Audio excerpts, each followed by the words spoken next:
함께 찬송가 442장 저 장미꽃 위에 있을 함께 찬양 올려드리겠습니다. 찬송가 442장입니다.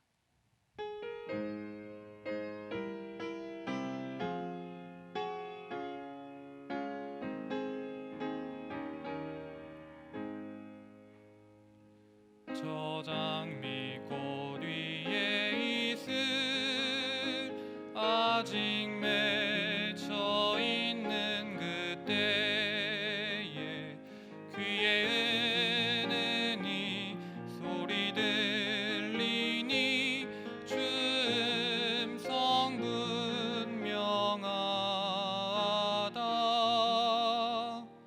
주님 나와 동행을 하면서 나를 친구 삼으셨네.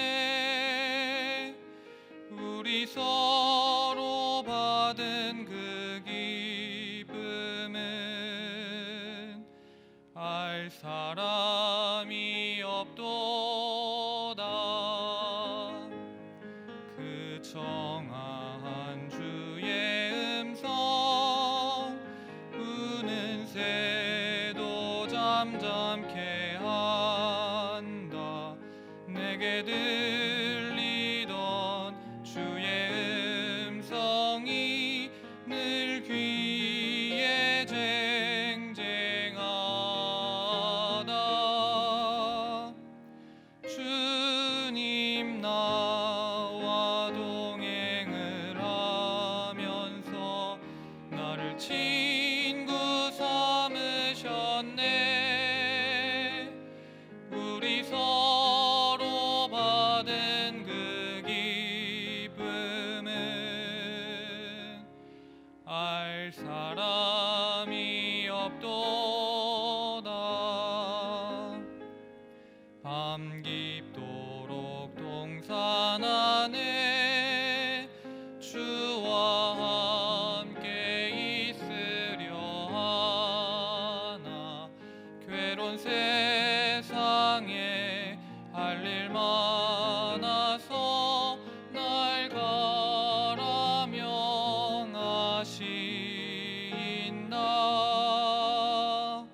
주님 나와 동행을 하면서 나를 친구 삼으셨네. 우리 서로 받은 그 기쁨은 알 사람이 없도다. 아멘. 사도신경으로 신앙 고백하겠습니다.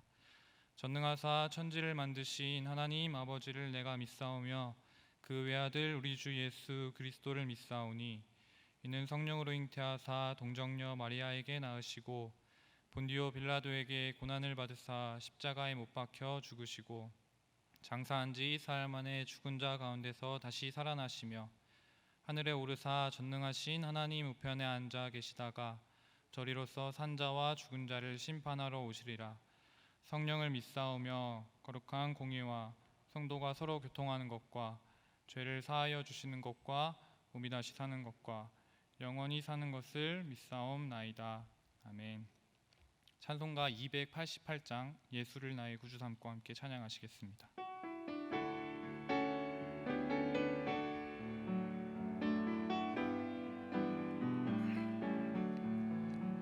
예수를 나의 구주 삼고 성령과 피로써 거듭나니 이 세상에서 내 영혼이 하늘의 영광 누리도다. 이것이 나의 간증이요 이것이 나의 찬송일세. 나 사는 동안 끊임없이 구주를 찬송하리로다. 온전히 주께 맡긴 내 영 사랑의 음성을 듣는 중에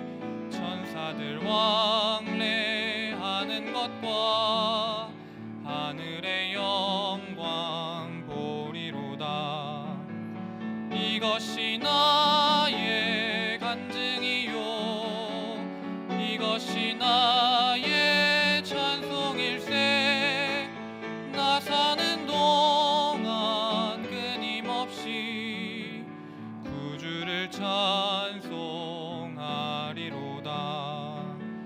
주 안에 기쁨 누림으로 마음의 풍랑이 잔잔하니 세상과 나는 간 곳 없고 구속한 주만 보이도다. 이것이 나의 간증이요, 이것이 나의 찬송일세. 나 사는 동안 끊임없이 구주를 찬송하리로다. 아멘. 오양님, 피태권사님 나오셔서 기도해 주시겠습니다.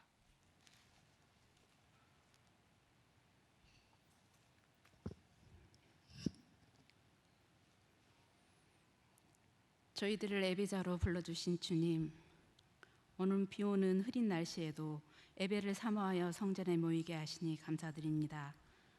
홍수 등 자연의 일격 앞에 두렵고 위축되기도 하지만 그러함에도 저희가 어디에 있든지 살펴주시고 보호하여 주실 것을 믿고 그 은혜를 감사드립니다. 그러나 저희들이 주님을 믿는다 하면서도 윤리적 기준이나 도덕성은 세상 사람들보다 더 못할 때가 많았음을 고백합니다. 믿는 자로서 사명을 망각하여 맥체인 말씀을 빠뜨리고 기도를 게을리하고 모이기를 귀찮아할 때도 많았습니다. 용서하여 주시옵소서.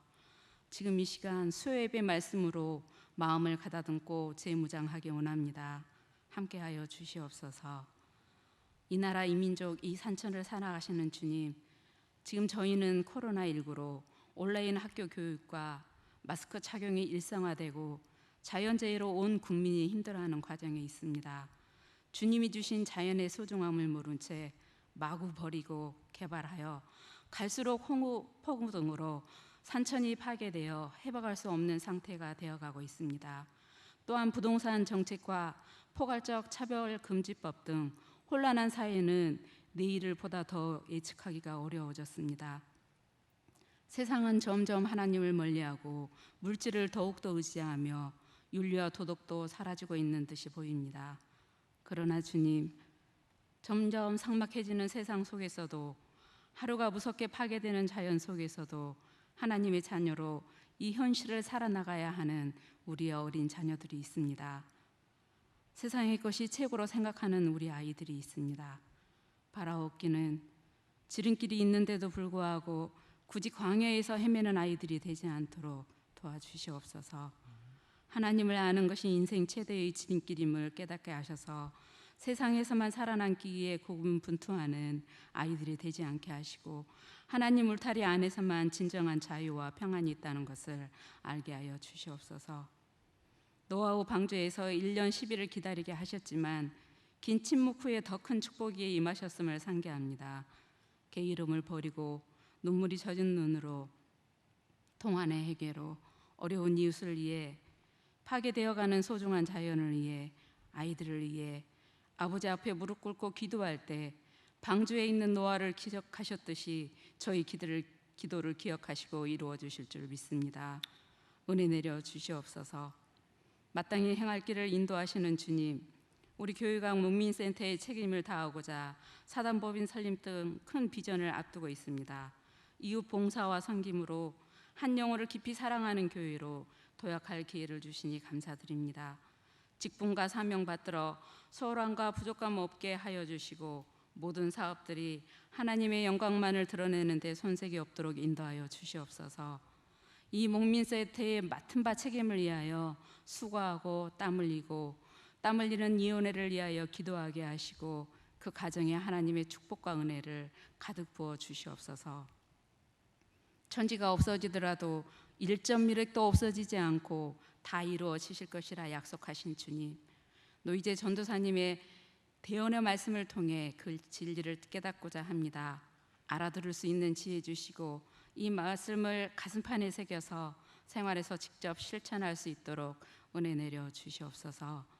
지금 이 시간도 주님께서 자정하셔서 모든 것을 주관하여 주실 줄을 믿습니다. 이 예배를 온전히 주님께 올려드리오며 이 모든 말씀을 축복의 근원 되시는 우리 주 예수 그리스도 이름 받들어 간절히 기도드렸습니다. 아멘.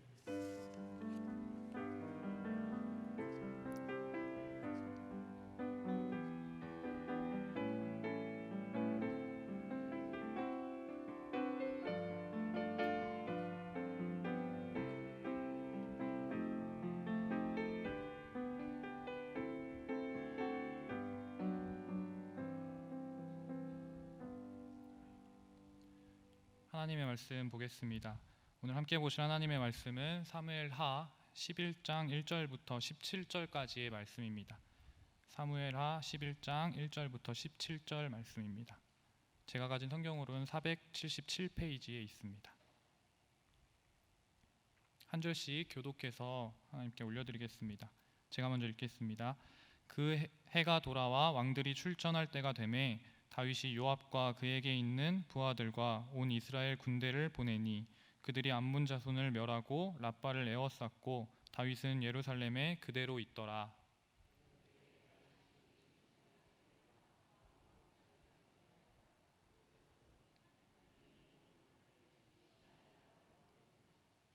다윗이 사람을 보내 그 여인을 알아보게 하였더니 그가 아뢰되 그는 엘리암의 딸이요 햇사람 우리아의 아내 밧세바가 아니니까 하니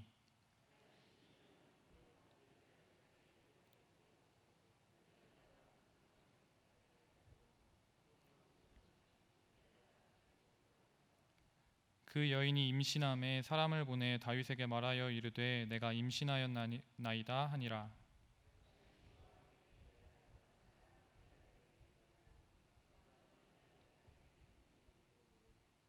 우리아가 다윗에게 이르매 다윗이 요압의 안부와 군사의 안부와 싸움이 어떠했는지를 묻고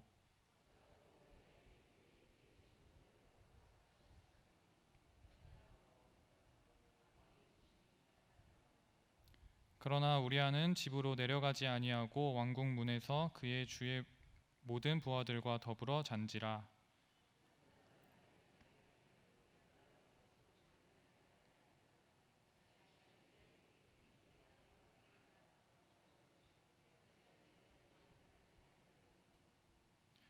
우리아가 다윗에게 아뢰되 언약궤와 이스라엘과 유다가 야영 중에 있고 내 주 요압과 내 왕의 부하들이 바깥들에 진치고 있거늘 내가 어찌 내 집으로 가서 먹고 마시고 내 처와 같이 자리이까.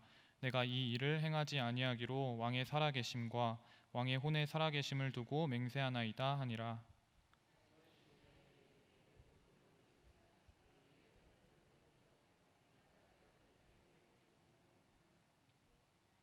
다윗이 그를 불러서 그로 그 앞에 먹고 마시고 취하게 하니 저녁 때에 그가 나가서 그의 주의 부하들과 더불어 침상에 눕고 그의 집으로 내려가지 아니하니라.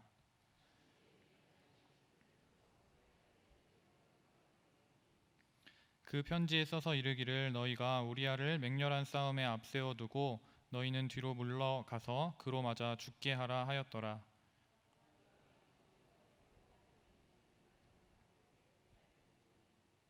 함께 읽겠습니다. 그 성 사람들이 나와서 요압과 더불어 싸울 때에 다윗이 부하 몇 사람이 엎드러지고 햇사람 우리아도 죽으니라. 아멘. 장례 광고 드리겠습니다. 고 권필순 집사님 천국 황손 예배가 내일 교회에서 5시 30분에 출발할 예정입니다. 장례식장은 인천 적십자병원입니다. 슬픔을 당한 유족들을 위해 기도와 참여를 부탁드립니다. 우리 함께 교회 공동의 기도 제목으로 함께 기도하신 후에 말씀 듣도록 하겠습니다. 제가 교회 공동의 기도 제목을 하나씩 읽어드릴 때 아멘으로 화답해 주시기 바랍니다. 중고등부 여름 성경학교를 통해 예수 10대들이 하나님을 기뻐하고 말씀의 권위에 복종하며 순결한 지혜를 받게 하소서. 국회의원들의 마음을 주관하셔서 양심과 신앙의 자유를 짓밟고 헌법 가치를 파괴하는 포괄적 차별금지법을 거부하게 하소서.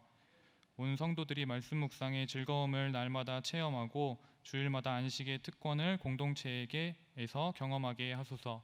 우리 이 세 가지 기도 제목을 놓고 함께 기도하시겠습니다. 기도하겠습니다. 사랑하는 하나님, 오늘의 예배를 하나님 앞에 올려드립니다. 주님, 부족하고 연약한 사람들이 모여서 주님, 이 시간 주님 앞에 예배를 드릴 때에 이 예배를 기쁘게 흠양하시고 주께서 온전히 받으시는 예배 될 수 있도록 주님 인도하여 주시옵소서. 중고등부 여름 성경학교를 통해서 하나님, 예수 10대들이 자라나며 하나님을 기뻐하고 하나님을 중심에 삼는 아이들로 하나님 온전히 자라날 수 있도록 주님 인도하시고 말씀의 권위 가운데에 복종하며 또한 순결한 지혜를 아버지 통해 예수 그리스도를 아는 사람들로 자라날 수 있도록 주님 인도하여 주시옵소서. 주님, 국회의원들의 마음을 주관하시고 양심과 신앙을 짓밟고 우리의 자유를 헌법 가치를 파괴하는 포괄적 차별 금지법을 거부할 수 있도록 주님 인도하시고 이 땅에 하나님의 나라와 하나님의 정의가 가득한 하나님의 공의가 가득한 나라 될 수 있도록 주님 인도하여 주시옵소서. 주님, 우리 운성도들이 말씀 묵상의 즐거움을 날마다 체험할 수 있게 하시고 그 말씀을 통해서 주님께서 주시는 세상이 줄 수 없는 평안과 안식을 얻어갈 수 있는 주님, 그러한 교회 될 수 있도록 주님 날마다 함께하여 주시옵소서. 사랑하는 하나님, 감사합니다. 오늘의 예배를 주님 앞에 온전히 올려드리기 원합니다. 주님, 기쁘게 흠양하시고 이 예배를 통해 우리와 함께 하시는 주님을 온전히 느낄 수 있도록 주님 인도하여 주시옵소서.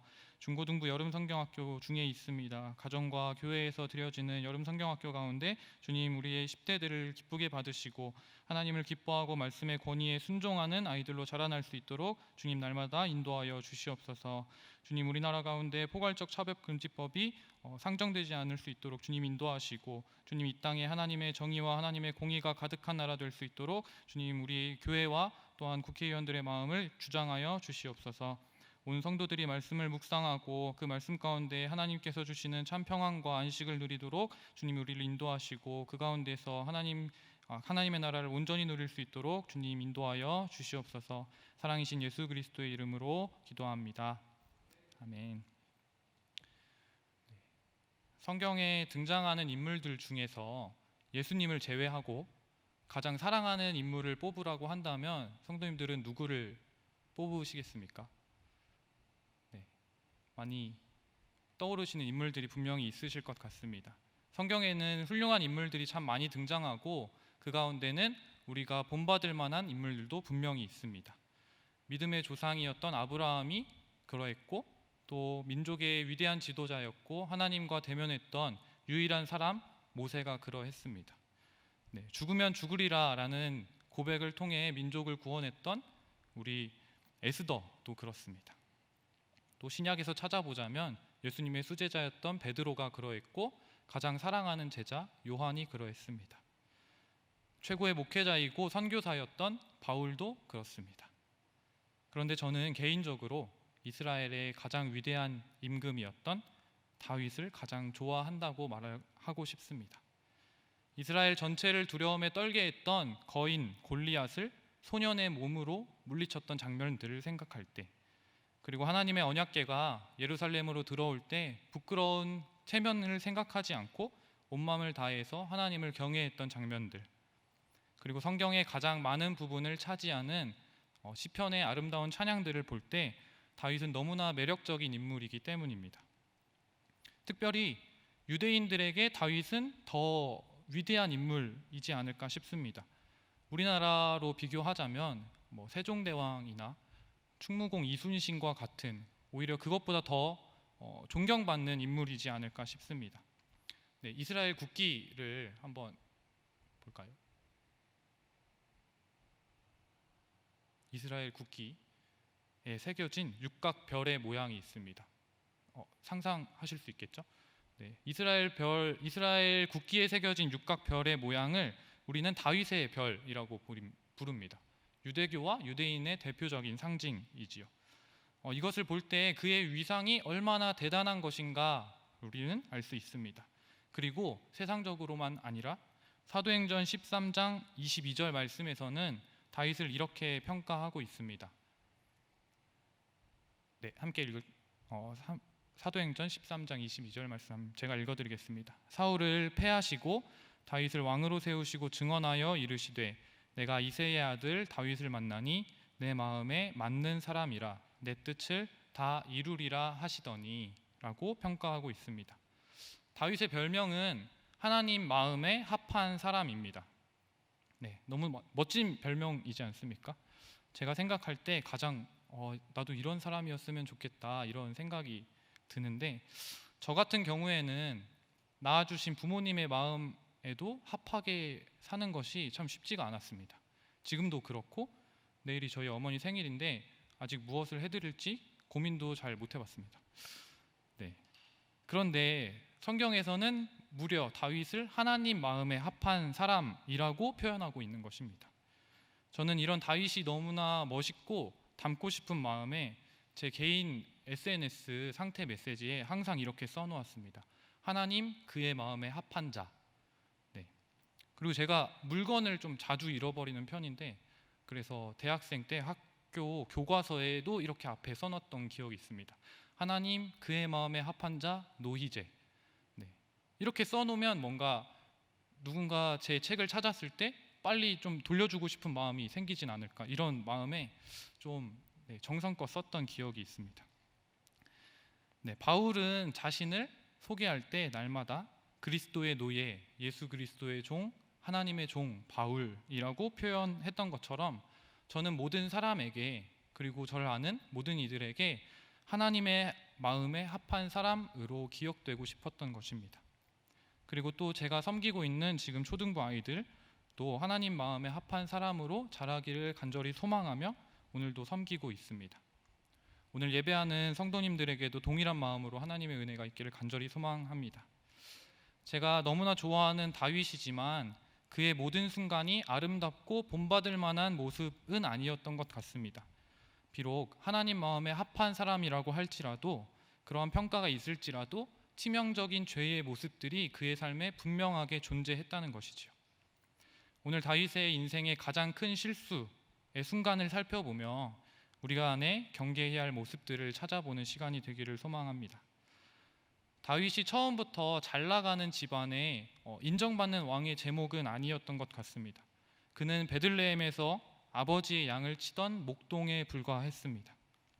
집안에서는 없는 사람 취급받는 그런 막내 아들이었습니다. 하지만 하나님께서는 그의 마음 중심을 보시고 이스라엘의 왕으로 선택하십니다.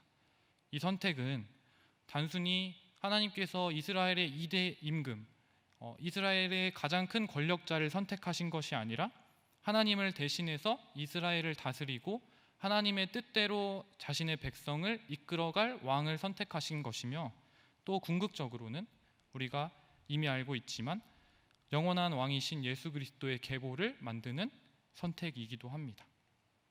다윗은 하나님의 이 선택에 걸맞게 자신의 왕권과 이스라엘의 존재 이유에 대해서 너무나 잘 알고 있는 사람이었습니다.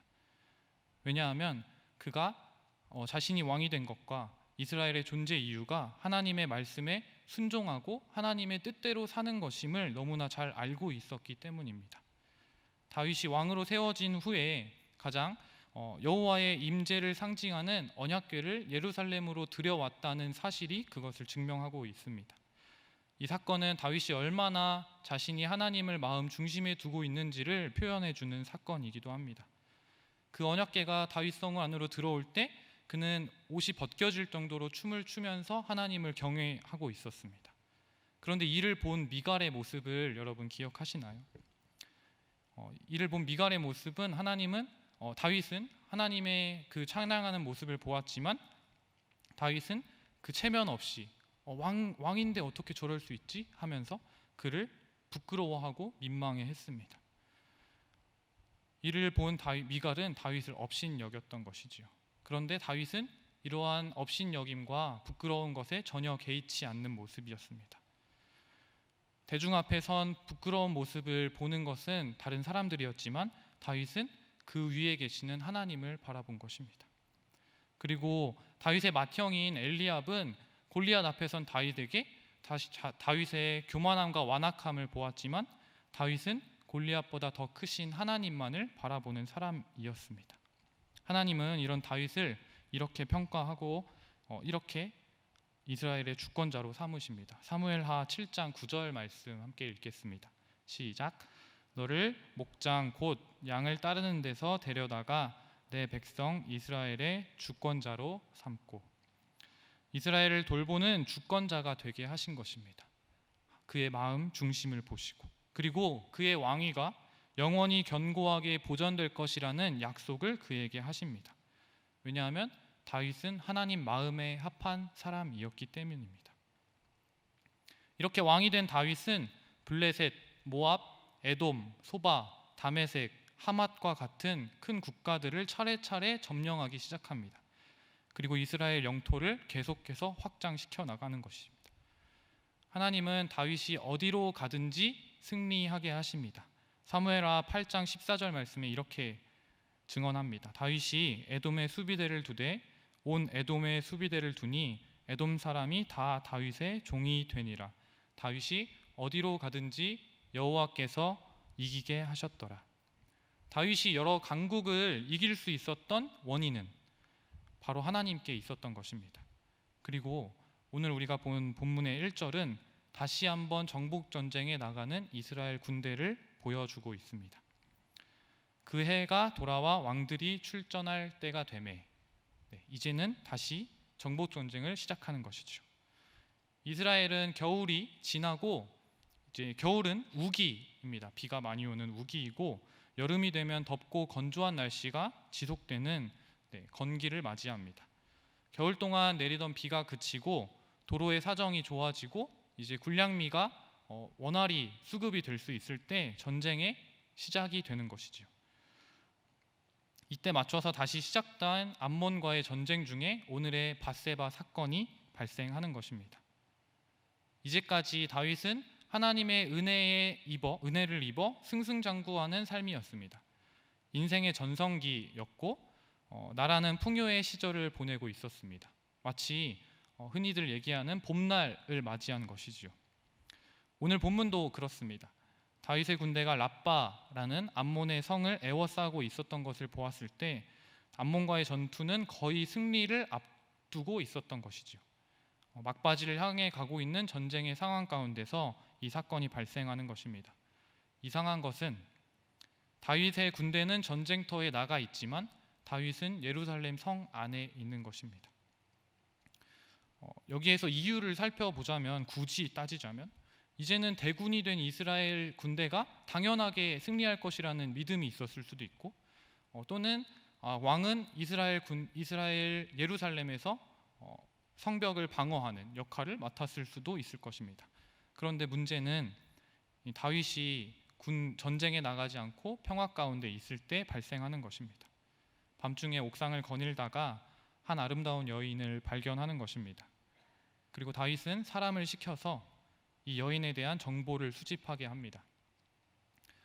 그 여인의 정체는 전쟁에 나가 있는 부하장수였던 우리아의 아내였습니다. 다윗은 곧바로 전령을 보냈고 그 여자를 취해서 자기에게로 데려오게 합니다. 11장 4절 말씀 함께 읽겠습니다. 다윗이 전령을 보내어 그 여자를 자기에게로 데려오게 하고. 4절의 히브리어 원문에는 전령을 보내 자기에게로 데려오게 하고 라는 말 사이에 이 언어가 있습니다. 그 여자를 취했다라는 원어 라카흐라는 원어가 있습니다. 다윗은 밧세바를 부르기만 했는데도 성경의 저자는 그 여자를 취했다라고 말하고 있는 것이지요. 다윗은 아름다운 밧세바의 모습을 보고 반해서 부하를 시켜 그 여인을 취하게 한 것입니다. 취하다라는 동사 라카흐는 왕으로서 권력을 보여주는 단적인 예라고 할 수 있습니다.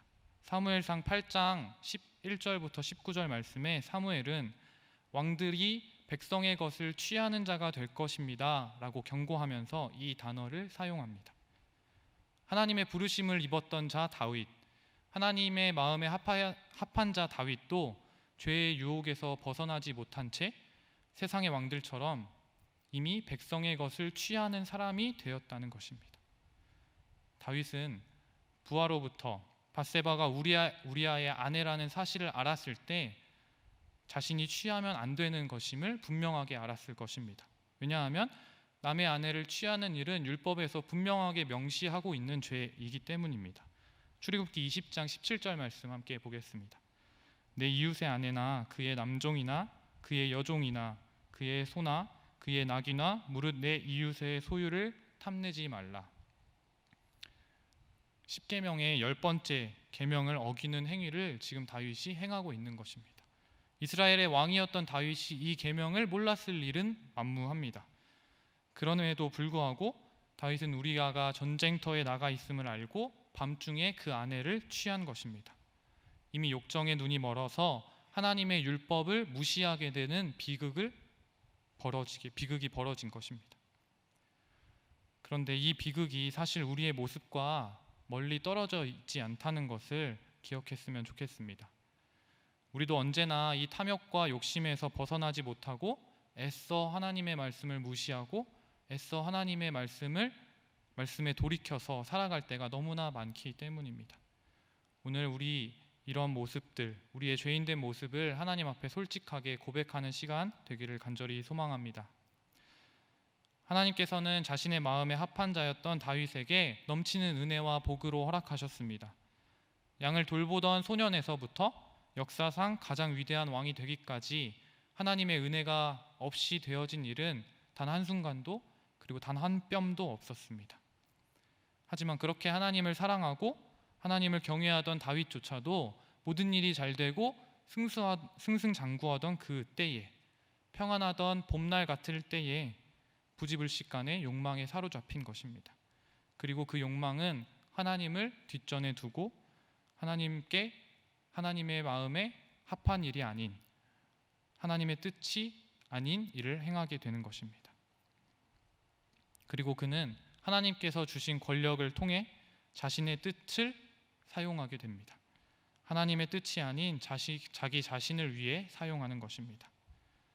하나님의 뜻대로 나라를 다스리는 사람이 아니라 이제는 자기 뜻대로 자기 자신을 위해서 살아가는 것입니다. 세상의 권력자들과 똑같이 세상 이스라엘 백성들을 취하는 사람이 되어버린 것입니다. 사랑하는 성도 여러분, 그런데 우리는 어떻습니까? 이런 다윗의 모습과는 정말로 다른 사람들로 살아가고 있습니까? 힘들고 어려운 시기에는 우리는 언제나 하나님을 찾기에 갈망하는 모습이 우리에게도, 나 자신에게도 보여집니다. 하나님의 은혜와 그의 구원하심에 날마다 감사하며 살아갑니다. 내가 숨쉬는 것, 오늘 하루를 살아가는 것이 모두 하나님의 은혜임을 우리의 삶으로 고백합니다. 왜냐하면 상황이 너무 어렵기 때문에, 상황이 이렇게 어려움에도 불구하고 하나님께서 오늘도 나를 살게 하셨기 때문에, 일용할 양식을 나에게 허락하셨기 때문에 그것이 하나님의 은혜임을 본능적으로 아는 것이지요. 그런데 우리가 조금이라도 풍요를 누릴 때에, 다윗의 봄날같이 모든 것이 승승장구할 때에 우리는 하나님을 조금씩 잊어간다는 것입니다. 비록 표면적으로 우리가 이것을 표현하지 않는다 할지라도 나의 지혜로, 나의 능력으로, 나의 힘으로 이제는 살아갈 수 있겠구나 라는 생각이 우리를 잠식하게 된다는 것입니다. 부지불식간에 이런 마음이 우리를 사로잡을 때, 내가 어려울 때 나의 전부가 되어주신 하나님은 내 마음속에 온전히 잊어버리고 나만이 나를 소유하게 되는 것입니다. 그리고 하나님께서 나에게 허락하신 모든 것을 통해 나를 사랑하기 시작합니다. 나를 사랑하는 일에 온전히 몰두하기 시작하는 것입니다. 사랑하는 성도 여러분, 우리는 이 풍요의 때를 경계해야 합니다. 하나님이 우리에게 채워주신 것들로 감사해 하기보다는 부족한 것들, 남들과 비교해서 없는 것들을 불평하는 모습이 우리에게 혹시나 있다면 이 시간 하나님께, 하나님 이제는 하나님 한 분만으로 만족하는 삶 살 수 있게 해달라고 간구하는 시간 되었으면 좋겠습니다. 세상의 어느 것도 우리를 만족시킬 수 있는 것은 없습니다. 하나님이 아닌 다른 것으로 만족을 구하는 것 자체가 죄라고 지금 성경은 말하고 있는 것입니다. 우리는 죄 가운데 날마다, 이것들은 우리를 죄 가운데 날마다 허우적거리게 하는 올무임을 잊지 않으시기를 소망합니다. 밧세바가 임신을 하게 되면서 다윗의 봄날 같은 인생에도 큰 위기가 찾아옵니다. 지금까지 쌓아왔던 자신의 명예와 자애로운 왕의 모습도 이제 무너지기 시작하는 것입니다. 다윗은 좀 당황했던 것 같습니다. 잠시 당황했겠죠. 그러나 재빠르게 머리를 굴려서 완전 범죄의 시나리오를 구상합니다. 본문 6절에서부터 25절까지의 말씀은 다윗이 자신의 죄를 덮기 위한 행동이 3번에 걸쳐서 등장합니다. 먼저 다윗은 군대 장관 요압에게 전령을 보내서 전쟁터에 있는 우리아를 예루살렘으로 불러들입니다. 이 사실이 조금 저는 놀라웠습니다. 전쟁 중에 있는 장수를 다시 예루살렘으로 불러들인다는 것 자체가 상당히 이례적인 일이기 때문입니다. 그런데 다윗에게는 표면상의 이유가 있었습니다. 전장의 상황이 알고 싶다는 것이었죠. 저는 이 사실을 보면서 좀 놀랐습니다. 마치 다윗이 왕으로서 책무를 다하고 있는 것처럼 보여지기 때문입니다. 그러한 그림을 연출하고 있는 것이지요. 많은 신하들과 백성들은 이렇게 생각했을 수도 있을 것 같습니다. 우리 왕이 비록 전쟁에 나가지는 못했지만 그 상황이 너무 궁금하구나. 왕으로서 책임을 다하는 사람이구나. 완전히 이길 수 있는 전쟁에서, 승리가 확실시된 전쟁에서도 우리 왕은 결코 소홀하지 않는구나. 이렇게 다윗 왕을 찬양했을 수도 있을 것 같습니다. 다윗은 우리아에게 요압과 군사들 그리고 전쟁의 상황에 대해서 물으며 평안이라는 단어, 우리가 잘 알고 있는 단어 샬롬을 3차례나 사용합니다. 그런데 샬롬은 단순히 서로의 안부 인사의 이상의 의미를 갖습니다. 구약 성경에서 샬롬이 사용된 대부분의 경우 하나님의 임재의 결과인 완전한 충족의 상태를 나타내고 있다는 것을 보았을 때 샬롬은 하나님의 언약적 행위의 결과라는 것이지요. 그런데 아이러니한 것은 다윗이 안부를 묻고 있는 대상인 요압과 군사들 그리고 전장의 상황은 분명하게 샬롬을 누리고 있다는 것입니다. 모든 전쟁은 하나님께 속해 있고 이스라엘은 지금 승리를 눈앞에 두고 있는 상황입니다. 여기에서 샬롬을 누리지 못하고 있는 사람은 단 한 사람, 다윗뿐이었습니다. 다윗은 자신의 행동이 죄라는 것을 분명히 알고 있었습니다. 죄에서 돌이켜 회개하는 것이 아니라 더욱더 치밀하게 죄를 덮으려고 노력하는 다윗의 모습은 죄가 얼마나 치명적인 것인지를 다시 한번 생각하게 합니다. 이런 다윗의 중심에는 하나님의 은혜와 평안, 샬롬이 결코 자리 잡을 수 없는 것입니다. 모든 것이 하나님의 샬롬을 누리고 있음에도 불구하고 죄의 수렁에서 벗어나지 못한 다윗은 그 샬롬을 만끽하고 있지 못하는 것입니다.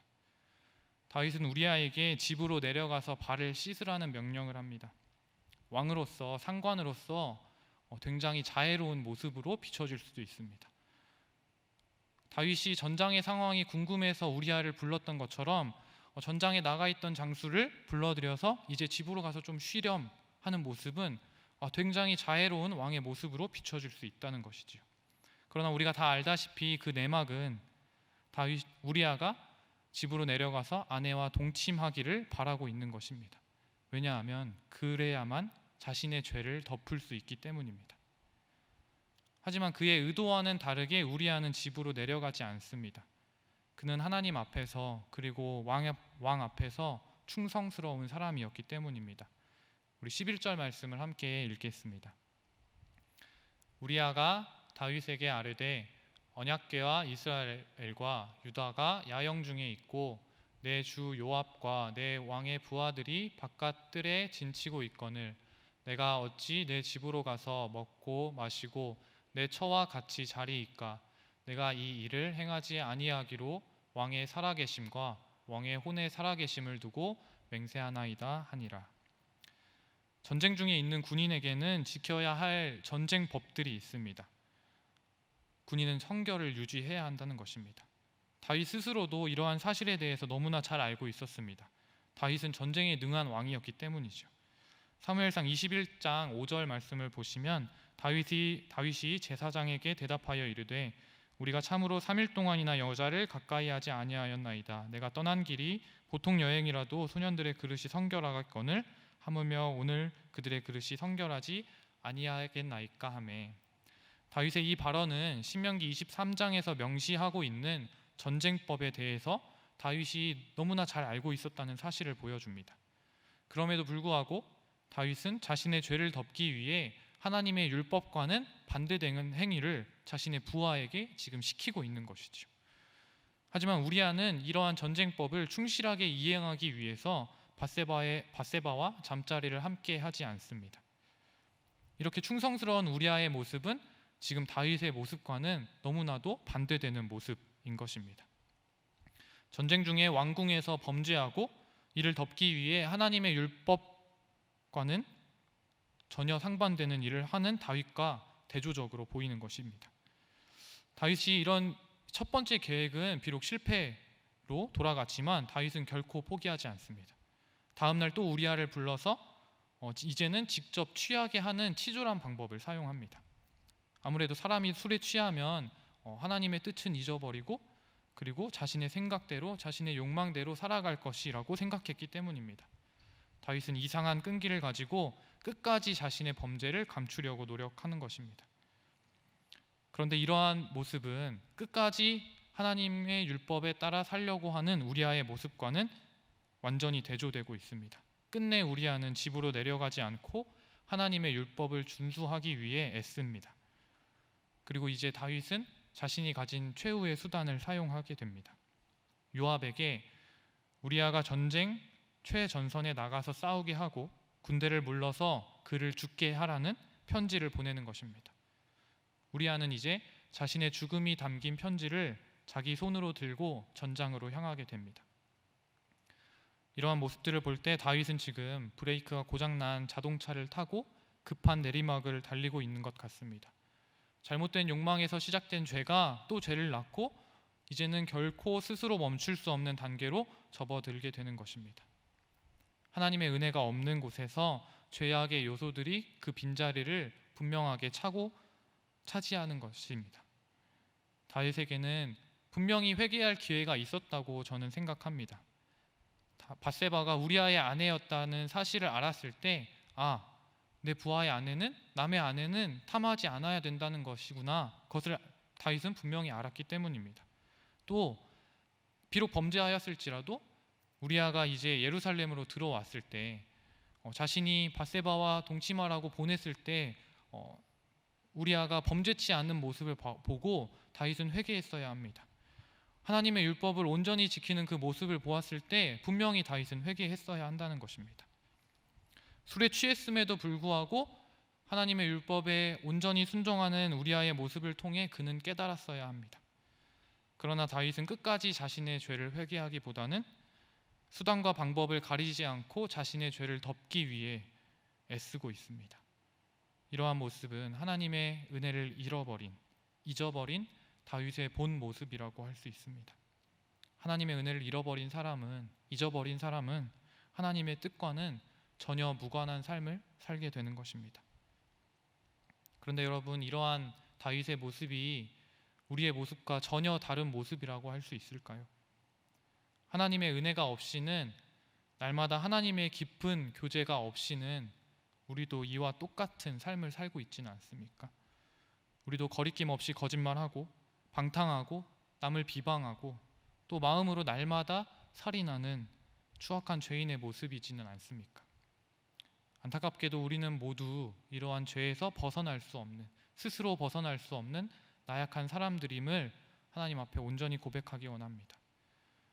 때문에 우리는 우리의 삶은 지금 다윗과 같이 날마다 죄악 속에서 허우적대면서 살아가고 있는 것입니다. 이것이 우리의 본 모습입니다. 다윗은 자신의 모든 전쟁에서 이기게 하시고 자신의 왕권을 영원히 약속하신 하나님의 은혜와 자비는 잊은 채 이웃의 아내가 아름답다는 이유로 아내를 탐하여 간음하였고 결국에는 충성스러운 부하를 죽이기까지 합니다. 이러한 모습은 여호와 앞에서 기름 부음 받은 이스라엘 왕으로서 하나님 나라의 정의와 공의를 행하며 백성들의 샬롬을 지켜야 할 왕으로서의 사명을 완전히 잊은 사람의 모습입니다. 그렇기 때문에 사무엘서의 저자는 27절을 통해 이렇게 말합니다. 다윗이 행한 일이 여호와 보시기에 악하였더라. 다윗은 분명히 악을 행했고 심판받아 마땅한 죄인입니다.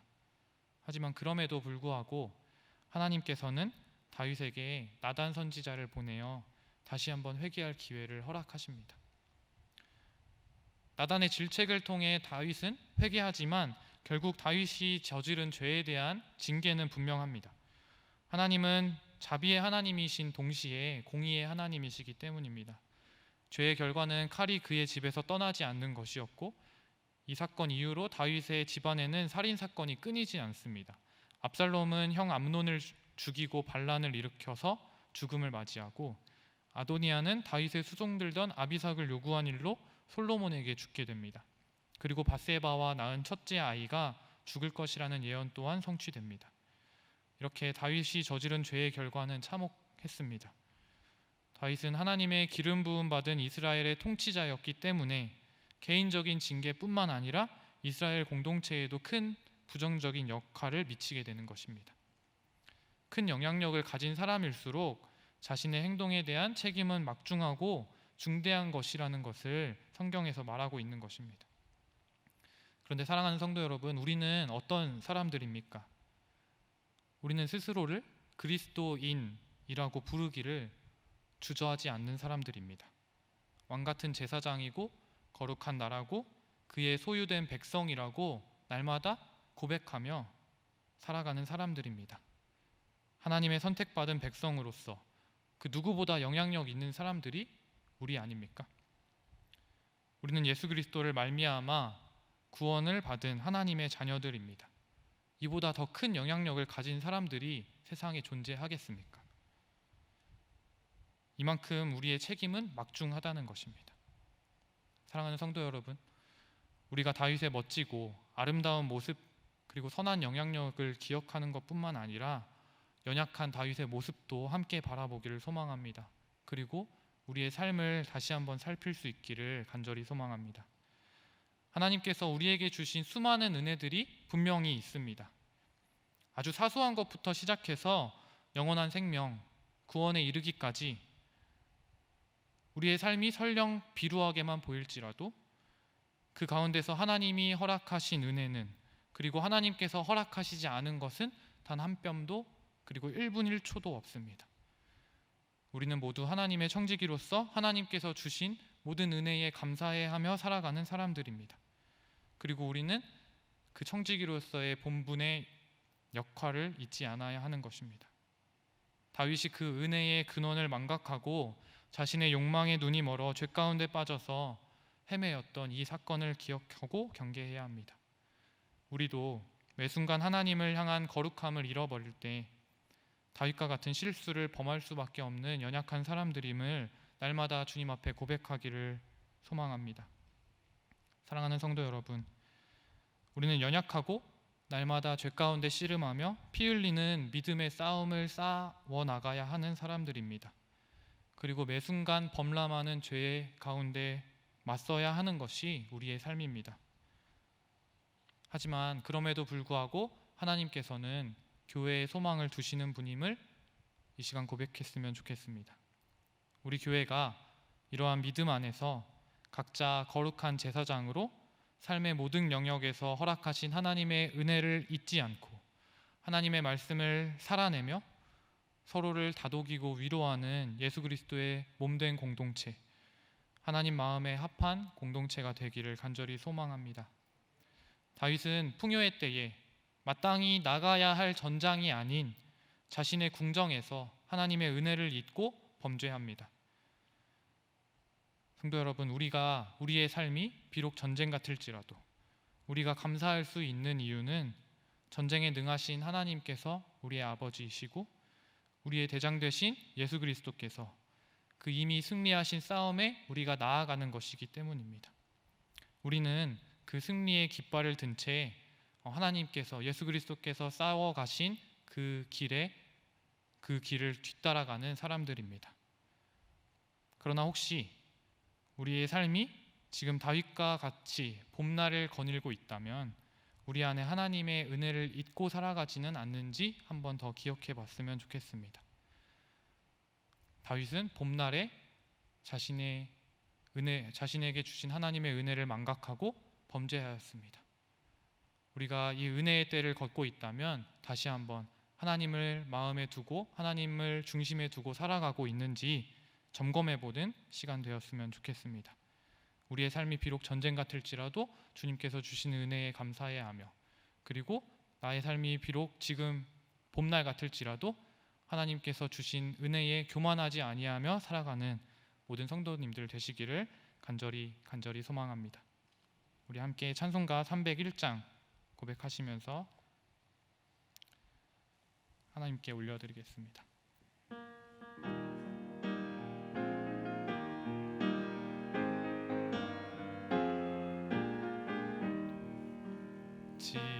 지금까지 지내온 것 주의 크신 은혜라, 한이 없는 주의 사랑 어찌 이루 말하랴.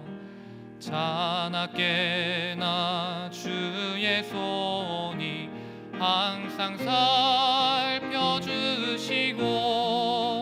모든 일을 주 안에서 형통하게 하시네. 몸도 마음도 연약하나 새 힘받아 살았네. 물 붓듯이 부으시는 주의 은혜 족하다. 사랑 없는 거리에 나 험한 산길에 맬 때 주의 손을 굳게 잡고 찬송하며 가리라. 주님 다시 배올 날이 날로 다가와 무거운 짐 주께 맡겨 벗을 날도 멀잖네. 나를 위해 예비하신 고향 집에 돌아가 아버지의 품 안에서 영원토록 살리라. 아멘. 이 시간 함께 기도하기 원합니다. 하나님, 우리의 모든 삶의 순간이 하나님의 은혜임을 이 시간 함께 고백하기 원합니다. 우리가 고난 가운데 있을지라도, 그리고 환난 속에서도 하나님의 은혜를 구하며, 또 풍요의 때를 지난다 할지라도 교만하지 아니하며 하나님의 마음에 합한 그리스도인으로서 날마다 살아갈 수 있도록 은혜 베풀어 주시옵소서. 이 기도 제목 가지고 함께 기도하겠습니다. 기도합시다. 하나님, 감사합니다. 우리 가운데 날마다 베푸시는 주님의 은혜가 얼마나 크신지 우리가 날마다 우리의 삶 가운데 고백하고 입술로 또 고백하지만, 주님, 주께서 주시는 그 은혜에 맞지 않게 하나님, 우리의 삶이 풍요를 지날 때에 하나님 또 교만하여지고 나의 마음에 완악한 마음들이 자리 잡을 때가 얼마나 많은지요. 주님, 불쌍한 종들을 용서하시고 하나님, 우리를 불쌍히 여기사 날마다 주님의 은혜 가운데 가득한 아버지 그 삶을 살아갈 때에 하나님, 우리가 날마다 감사함으로 주님 앞에 올려드릴 수 있도록 주님, 나의 방패 되시고 나의 반석 되신 주님의 그 이름을 날마다 잊지 아니하며 살아갈 수 있도록 주님 인도하여 주시옵소서. 주님, 우리의 삶이 날마다 풍요의 삶을 걸어가기를 간절히 소망하지만 하나님, 그 삶 가운데서 하나님의 은혜를 잊지 않고 살아가기를 또 고백하오니 주님, 붙잡으시고 주님, 우리를 함께하여 주시옵소서. 하나님, 또한 하나님, 우리가 고난 가운데 있을지라도 주님과 함께 한다면 하나님, 그 고난 가운데서도 날마다 풍요의 삶을 누릴 수 있음을 잊지 않도록 사랑하는 하나님, 우리의 예배를 기쁘게 받으시고 또 우리의 삶 가운데 주님의 말씀의 빛을 비춰주시니 감사합니다. 이 시간 우리의 삶을 주님 앞에 올려드립니다. 모든 상황 속에서 우리의 피할 바위시고 방패 되시는 하나님을 찬양했던 다윗과 같이 주님을 경외하며 하나님 한 분만으로 만족하는 삶을 살기로 주님 앞에 결단하오니 주님, 우리를 불쌍히 여기시고 연약한 종들의 모습을 기쁘게 받아 주옵소서. 주님, 우리가 연약하고 낙심될 때에 곤비한 삶을 살 때에만 주님의 도우심을 구하는 것이 아니라 주님이 주시는 풍성한 은혜 안에서도 교만하여지지 아니하며 주님의 얼굴을 구하는 주님의 마음에 합한 자로 살아갈 수 있도록 주님, 우리를 인도하여 주시옵소서. 우리의 예배와 삶을 주님께 올려드리며 사랑이신 예수 그리스도의 이름으로 기도합니다. 기도하겠습니다. 지금은 우리를 구원하신 예수 그리스도의 그 크신 은혜와 하나님 아버지의 사랑하심과 성령 하나님의 위로하심, 교통하심이 이 자리에 머리 숙인 온 성도들과 교회 이위에 영원히 함께 있을지어다.